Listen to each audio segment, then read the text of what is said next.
To nation theory पर आपकी राय क्या है? क्या धर्म के आधार पर पाकिस्तान बनना चाहिए था? पहली बात तो जो उस समय के राजनेता लोग थे, जो उस समय के थे, उन लोगों ने सबसे बड़ी गलती किया कि हमारी जमीन, हमारा देश को एक लाइन खींच के चला गया, इधर इंडिया, इंडिया पाकिस्तान आप मान लिए। तो सबसे बड़ी बेवकूफी है।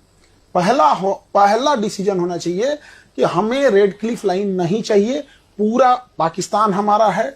डूरन लाइन नहीं चाहिए, हमारे गांधारी का गांधार था और इधर हमको म्यांमार हमारा था। 1900 आजादी के केवल 10 साल पहले म्यांमार अलग हुआ था, 1937 में। 35 के अधिनियम के तहत 37 में कंप्लीट खत्म, पूरा अखंड भारत चाहिए था। अभी क्या ले आए यहाँ पर? किसकी वजह से हुआ बंटवारा? उस समय जितने लोग थे सब जिम्मेदार थे, कोई एक आदमी नहीं। नहीं। लोग कहते हैं नेहरू जी की वजह से हुआ, कुछ कहते हैं गांधी की वजह से हुआ, कुछ कहते हैं जिन्ना की वजह से हुआ, एक पटेल ही थे, कुछ लोग कहते हैं। इन सब को हटा के अगर अंबेडकर साहब रहते तो सब संभाल जाते। सबसे बड़ी मिसिंग होती है, लोग अंबेडकर साहब को आजादी के टाइम अंडर एस्टिमेट कर देते हैं।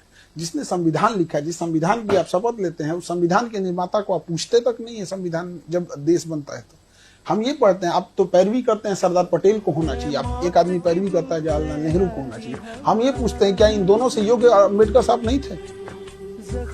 आप इन्हीं से पूछिए कि आप दोनों से योग्य थे कि नहीं थे। अंबेडकर साहब वो व्यक्ति थे जिनके हाथ में था एक अलग देश बनाना। 1932 रैमजे मैकडोनाल्ड प्रधानमंत्री, लंदन में बैठ के गोल में सम्मेलन चल रहा था, गांधी जी और वहां खड़े थे, वापस आए।